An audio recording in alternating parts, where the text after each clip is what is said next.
I'm Bill Hemmer. This is Hemmer Time.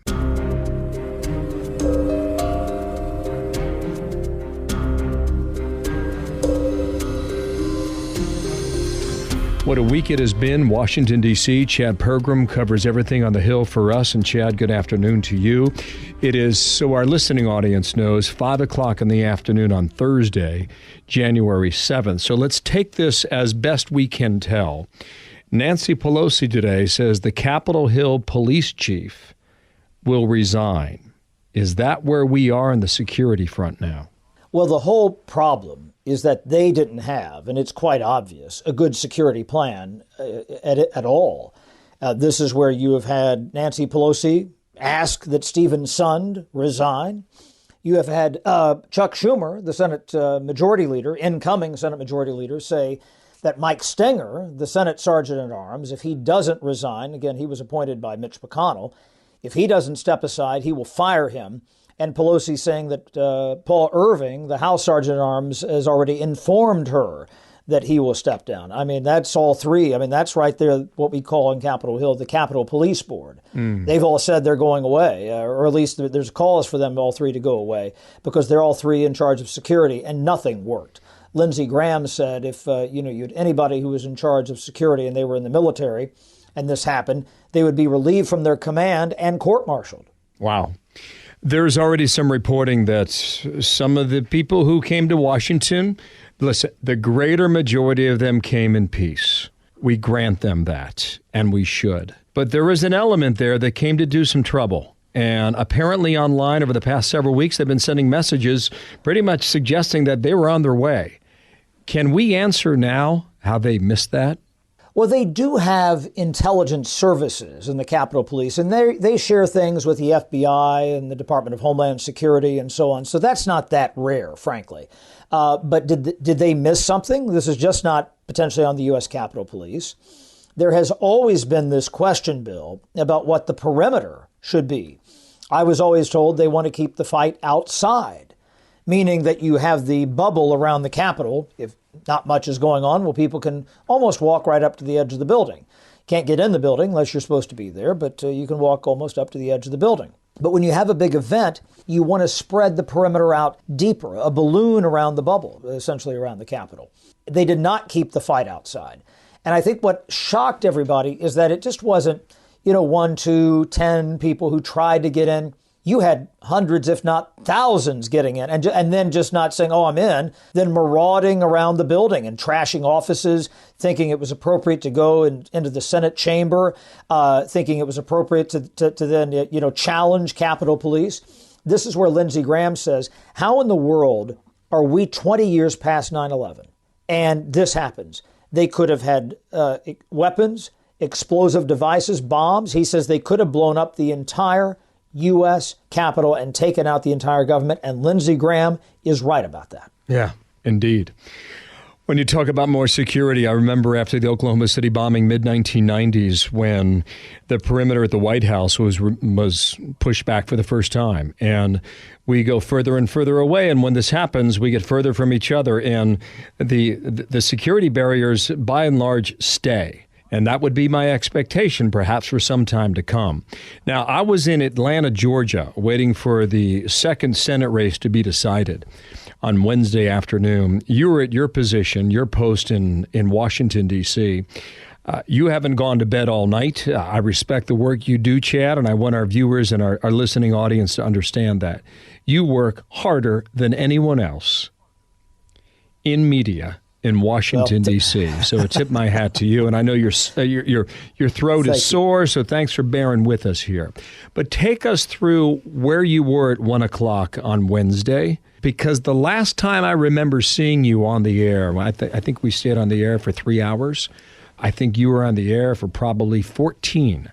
You were in the basement of the Capitol. I know you don't call it the basement. I think it's the well or what's some other fancier name for that. But what did you see? Capitol Visitor Center in the studio there. Well, what did you see and what did you hear there?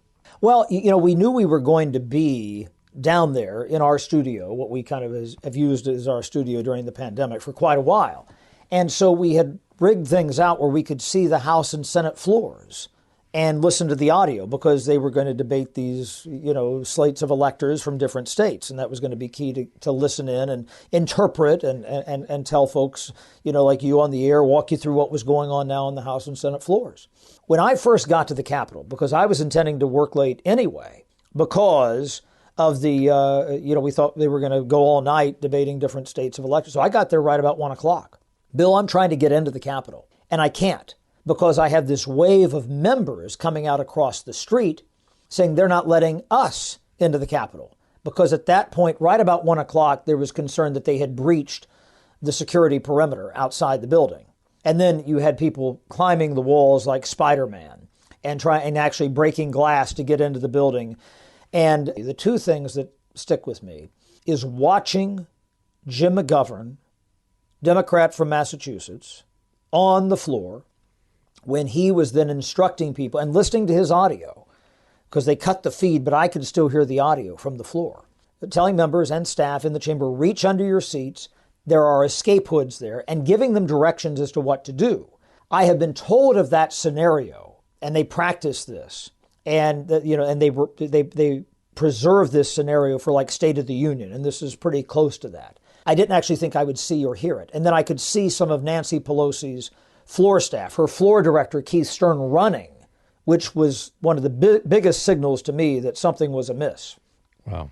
The reason Keith Stern was running, Bill, is because just around the corner in the Speaker's lobby, which in non-pandemic time, it's where I spent a lot of time talking to members and staff and other people, but you had this clutch of protesters, demonstrators, a mob, trying to get into the Speaker's lobby, and they had barricaded the Speaker's lobby with tables. And there's one uniformed Capitol Police officer with his gun drawn, and at the top of the main doorway to the Speaker's lobby is a transom, an open-air transom.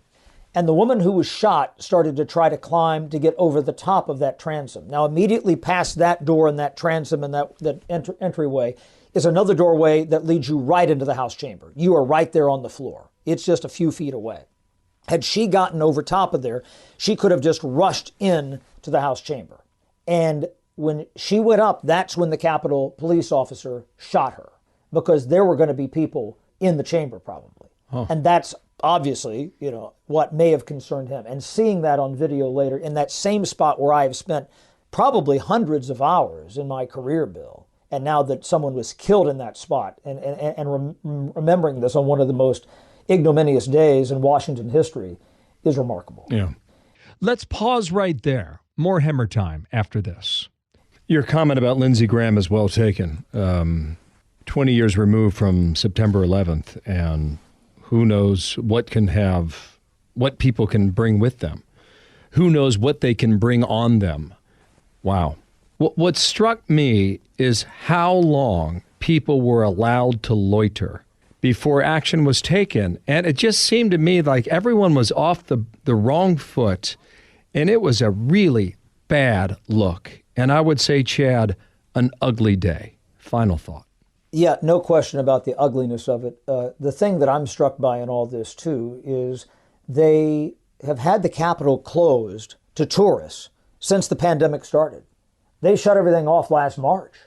And so to have, we're not even talking about security now. We're just talking about pandemic protocols. The idea that you had thousands of people roaming the building, in the middle of a pandemic is something that I wondered about as well. And at the same time, you have these members, what the Capitol Police did do is they were able to get the House members and the Senate members out, in particular the Senate, stayed together. That's why the Senate chamber was kind of vulnerable, because they didn't have anybody who they needed to protect in there. There was nobody over there. They got them out and got them to another location on campus. The problem in the House chamber is that you had people still in there, and they were forming a barricade, and that's why you had officers with weapons drawn, and why there was one shooting when somebody tried to get into the Speaker's lobby. There will be a lot more to be told about this. Chad, thank you for your hard work. Make sure your throat gets a good cup of tea, and we will speak with you again very soon. Chad Pergram, he is a producer, reporter extraordinaire, covering everything on the Capitol on a day that no one will forget. Thank you, Chad. Thank you, Bill. I'm Bill Hemmer. This is Hemmer Time.